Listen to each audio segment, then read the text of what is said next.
Hey guys, this is DC from D&D Dynamite 80s, and we're here with another 80s podcast for you, a Zoom interview.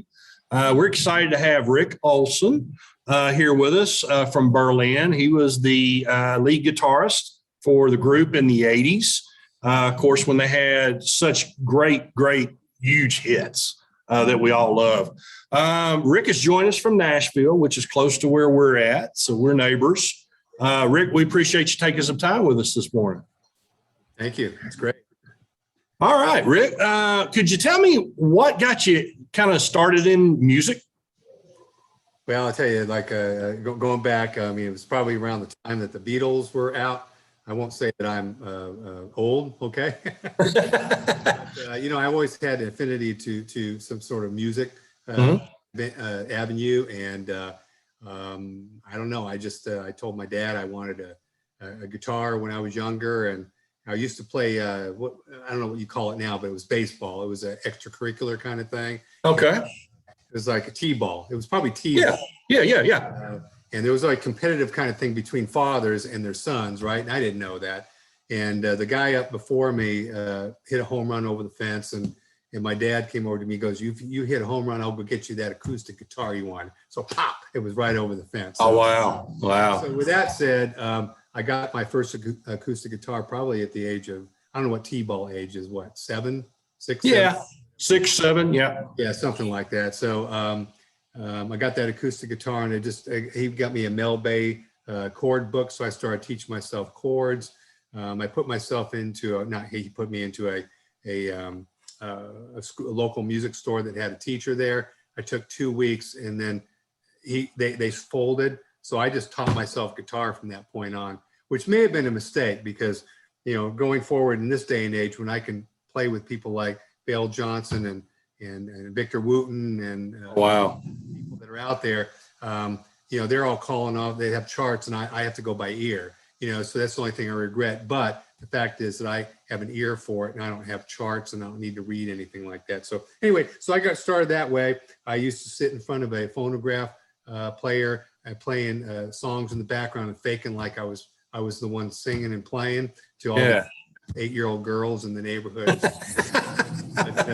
So it just sort of catapulted from there, and a local band we put together, and then just sort of went from there. Wow. How did the opportunity come about to get hooked up with Berlin? Well, I'll try to keep it short, but I had a rehearsal studio in Anaheim, California, right across the street from what we called Anaheim Stadium then. I think it's called. Whatever it is, for the Angels, okay. But Sure. And so I had a rehearsal studio there for my local band that we were doing all kinds of stuff around Orange County and stuff like that. And we wanted to go ahead and sublet the place. So a guy and his band that used to open up a lot of shows for us, they were called the Toys at the time. We'll go ahead and do that. Well, the Toys was John Crawford, who's player Berlin, Dan Van Patten, who ended up producing the first Berlin record, Chris Velasco, who wrote like Masquerade, that's on the first record, and the 3-piece, am I forgetting something? Oh, and Ty Cobb, who was the lead singer. So it was a guy band, right? So they came and they did this stuff. So they evolved into changing the name to Berlin. So Berlin was actually 4 guys at one time. Oh, wow. Yeah, that dismantled, and then John was wanting to do an EP and was recording various tracks at the Casbah, and I think it was Fullerton or whatever. It's definitely Orange County. And he wanted to some guitar players because they didn't want to just hire a hired gun. They wanted to bring a member in, Yeah. So John called me up and said, hey, can we go ahead, and obviously we're paying rent on the studio on this particular day. Can you come and run the sound for us while we audition these guitar players? I said, John, I'd be happy to do that. No problem at all. So guitar players in, guitar players out, this, that, and the other thing. I got to meet Terry Nunn, and all was fun. David Diamond, I don't even know if it was a part of that portion yet, but in either case, maybe he was. And so there was one lull where about 3 o'clock in the afternoon, one of the guitar players didn't show up. And John is very, very good about trying to keep the dynamics going on any kind of music stuff, and said to me, look, I know this isn't really your cup of tea, but can you just go and jam with us a little bit while, keep them going? Because Terry's out there showing magazines and laughing, and we just need to get going. I said, no problem. So I get up on stage and they said, okay, this is the key of C. It's called Tell Me Why. Just do whatever you want to do. Well, I did whatever I wanted to do. And I remember Terry just going like, dude, that kind of thing. And she goes, what else would you do with it? I said, well, I would just do this, this, and this, and this. And so we just jammed for a little while. And then the next auditionee, the guitar player that was slotted for the next slot, showed up. So I just put my stuff down, or their stuff down, and went back into the control room to run their sound. Well, unbeknownst to me, when they went out to dinner that night to decide on who they wanted to potentially bring in as a member, they said, we want that Rick guy.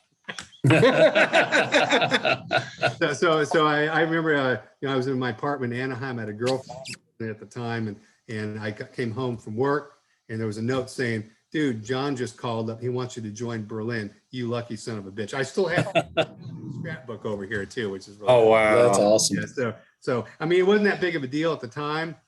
I went in and recorded some of the remaining tracks, which you can see on Pleasure Victim, and finished that off. Chris Velasco was not involved in the live portion of it by any means, but he did record one or two of those songs playing guitar. So from that point on, it was just friggin' a roller coaster uphill. Sure.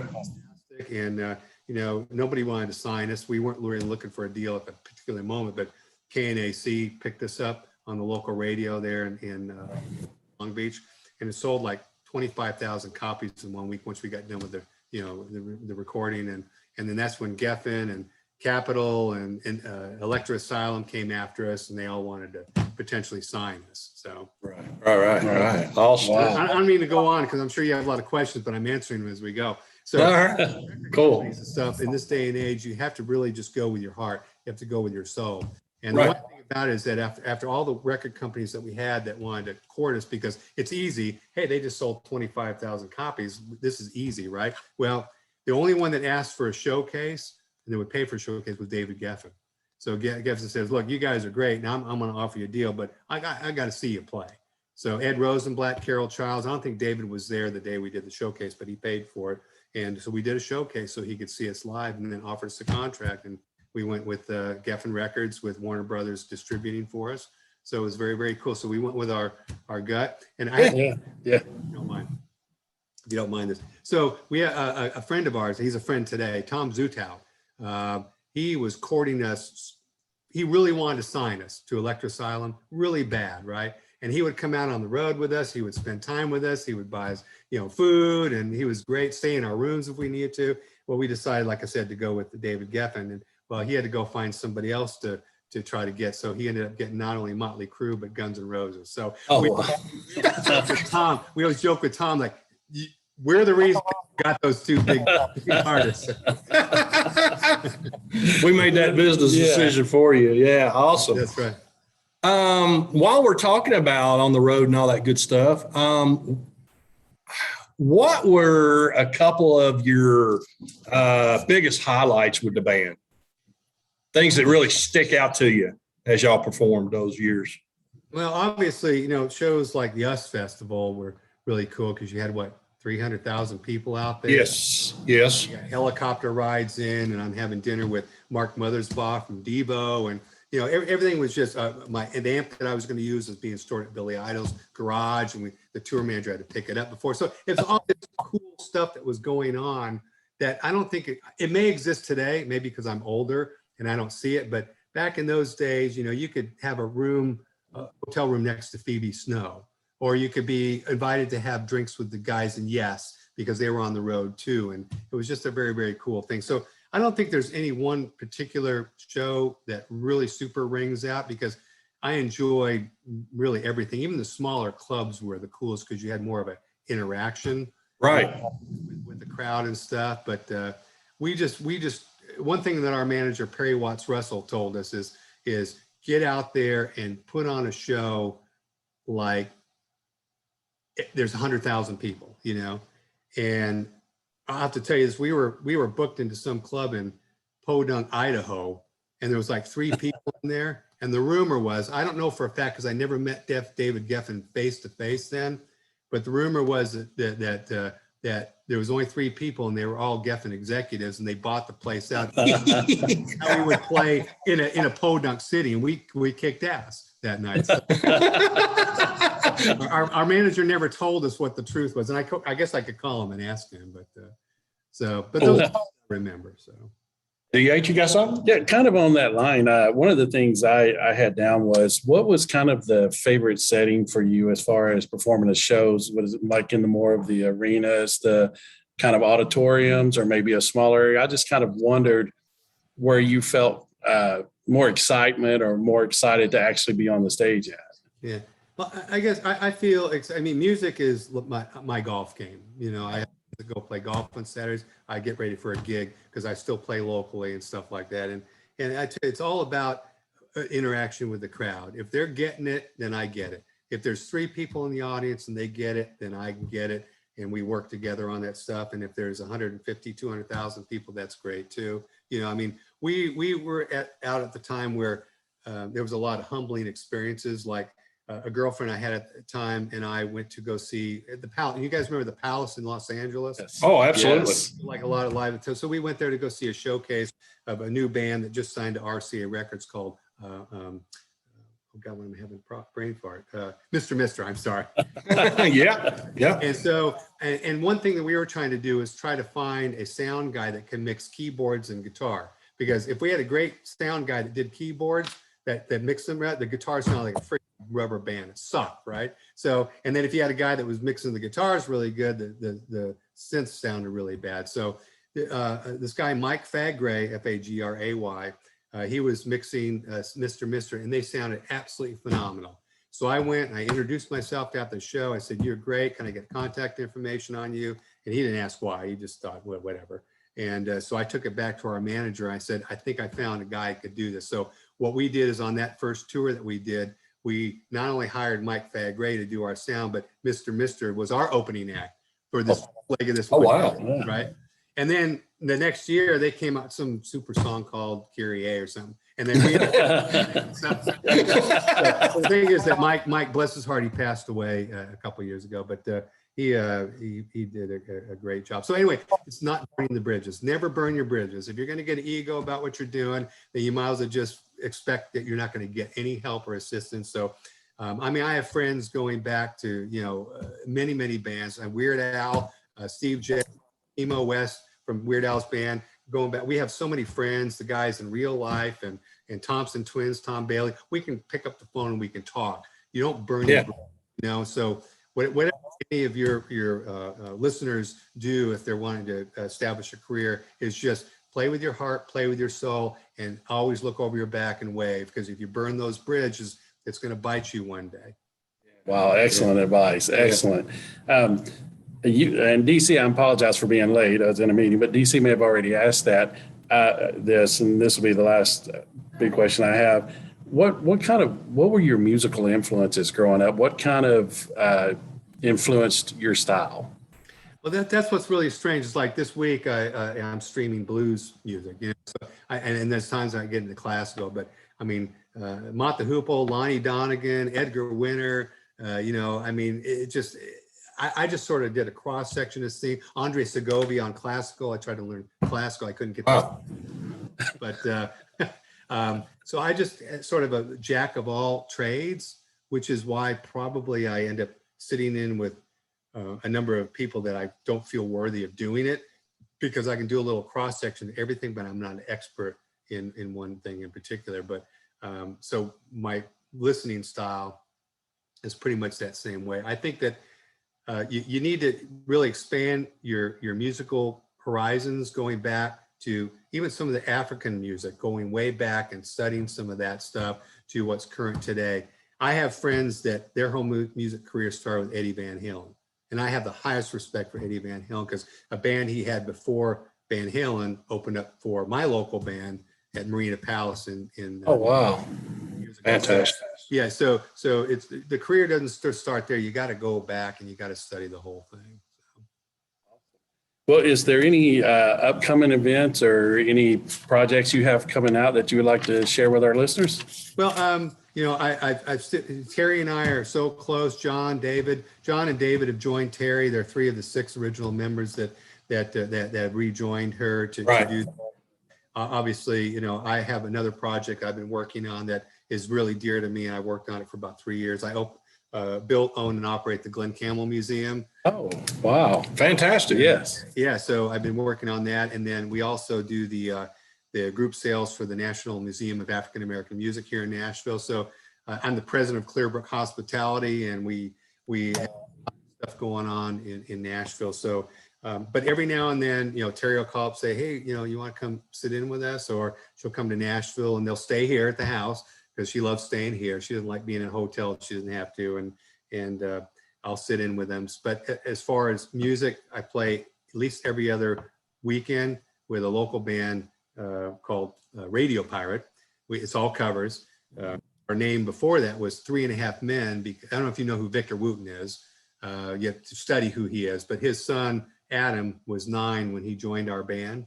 And he was playing better than most professional musicians at the time. So we changed our name when he decided to get responsible and go off to college. So, so we're Radio Pirate. You know, we do the Acme, we do various venues downtown and stuff like that. So we can find you on social media for places that you'll be Radio at. Pirate. That's singular, not pirates, but Radio Pirate. Yeah. We'll definitely have to check that out. Absolutely, because we're so close. While we're talking about Nashville a little bit, what made you settle down here? How did that happen? My wife. Well, there you go. Well, I was born and raised in Orange County. Stephanie and the guys in a number of bands out of Orange County were right there and stuff like that. And moved to Studio City and California, and that's where I was living when we were signed to Geffen. But down the road, I met a wonderful woman. Her name is Helen, and she was living in North Hollywood at the time. Well, we got smitten with each other. We got married, and she told me about her family that lived in Nashville, and that even though we were going to potentially get married, that one day she wanted to move back to care for her parents. Well, we were in that big earthquake in '84 and 94. And 2 of the 3 kids that we had born at the time were almost hurt pretty bad because everything imploding. We were a mile from the epicenter at the time. Oh, wow. Yeah. And so I remember my wife going out and putting them in the car and just sitting there. They're all shaking and stuff, trying to do some damage assessment. And she rolls down the window. She goes, "We're moving to Nashville as soon as possible. We hope you're coming too." So, so we moved here in '95, and my whole thing was I always like to have an out. So it's like, okay, we'll just check it out for a little bit, Helen. She goes, "Yeah, right," because she knew she was going to stay. Well, we've been here ever since. Awesome. So, that's awesome. Yes. Amazing town, wonderful musicians. I mean, we had so many various people, and it's just amazing town. Really is. It's just an amazing area. I mean, just the diversity of the area, and I mean, it's just a really amazing area. Good, right. Great entertainment. Well, the beauty of it too is my wife got started on drums about 7 years ago. So we have a sub-component band that we call RJAM. It's the middle initial of every person in the band. So it could be OURJAM. And we just played our first show out at Shipwreck Cove this last. Yeah. Okay. Wow. Yeah. Night of the big storm. Garth canceled, but see, they should anyway, just broadcast if you guys are around, check it out, because not only are we the Glenn Campbell Museum by day, the Rhinestone stage, so we have various acts. We had Dave Jenkins from Pablo Cruz play. We had Garth Brooks' daughter play. We have a special performance. Actually, it's on DVD. It's Glenn's last performance at the Troubadour in Los Angeles, called Live from the Troubadour, and we're doing a special airing on August 19th with Julian Raymond. If you look him up, he's world-class producer, works with we definitely need to put Scott that. Borchetta. So we have Julian and a couple of guests, maybe Scott, coming to do sort of a introductory backstory on this whole thing about Glenn, and then we're going to stream the video. So anyway, keep an eye on the Rhinestone stage at Glenn Campbell Museum, because we have a lot of people even local people like Stacy Mitchhart, the Blues King on guitar, and a couple people. So it's Fantastic. We definitely will, and we'll definitely, as we keep an eye on it, we'll put that out on our Twitter account as well. Great, fantastic. Definitely. Rick, it's been a pleasure. It's been a pleasure. And we hope to meet you in person and down the road. And we're going to check out some of your music. That's up our alley for sure. Definitely Please. amazing. Well, the one thing that I'm very proud of, I have to leave you with this too, because again, it all has to do with not burning bridges, right? Is back when I was getting ready to leave the band, obviously, Take My Breath Away was a great song to be provided to Berlin to put their name on. It was actually a Giorgio Moroder written tune. Terry was the first one that was commissioned to sing that thing, and that, through the record company's help, the band was able to sort of take that as theirs, and Giorgio was fine with it. And anyway, so the band started imploding a little bit, just because now you have an outside writer, and it was hard on John. John was the main writer. I've written a couple of the tunes, but I had a song called Pink and Velvet that was going to go on the third record, and by then I was just sort of moving out of the band. And Terry calls me up. She goes, "Dude, are you sure you don't want to at least do some of this guitar work on this thing?" I said, "No, it's probably better that we left it the way it is." And she goes, "Okay, we're going to get Bob Ezrin to produce the song." And Bob Ezrin is Pink Floyd's producer. I said, "That's awesome." So Bob Ezrin calls me up and says, "Rick, you sure you don't want to at least do some of the rhythm stuff on your song? It's you wrote it, and Terry did the lyrics. It's called Pink and Velvet." And I said, "No, we're such close people. I'd rather just leave it the way it is." She goes, "Well, do you mind if I have David Gilmour come in and do your solos?" I said, "Excuse me, David Gilmour?" Oh, wow. I said, "Absolutely, man. Let me know how it goes." He goes, you got to be there. You wrote the song, so you got to be there for creative control." I'm thinking, like, tell David Gilmour what to do. So I invite you. That whole third record from Berlin is a cross section. I could say I was replaced by David Gilmour, Ted Nugent, from the Cars, all kinds of different people I was replaced by because I didn't play on that last record. But if you ever get a chance to listen to Pink and Velvet with David Gilmour doing the guitar work, it's pretty cool. So definitely, we'll check that one out. Awesome. Rick, thank you very much. Yes, thank you so much for joining and we us. will definitely get your information out on our media stuff, and we'll definitely we're going to check you out. We'll definitely come see the Radio Pirate play. All right, absolutely. I definitely, DC and DH, I really appreciate it. Anything else later on, just let me know, okay? Cool. We will. I appreciate it. Thank you. Thank you so much. Thank you. Have a good day. All right, thank you. Bye-bye. And that'll be it. DC, another great show. Another great show, man. Good to be back together finally. And it was a long summer. Long summer, we're back together, and folks, the podcast will be flaring back up here. We'll get season 2 rolling. The video cast are rolling strong. I want to thank Rick for joining us today. That's good stuff. Yep. Sorry, I was a little tardy. Oh, that's okay. When you're old, hey, when you get back into school, sometimes you are tardy. Sometimes things happen. But folks, like I said, great interview with Rick, DC. Great job, right, man. Rick, we really appreciate your time. Glad we got that one put together. Get down there and check out Radio Pirates, folks, and check out Berlin. Check their albums out. And folks, other than that, we'll see you next time in the 80s. Have a great day. I am DC. And I'm DH.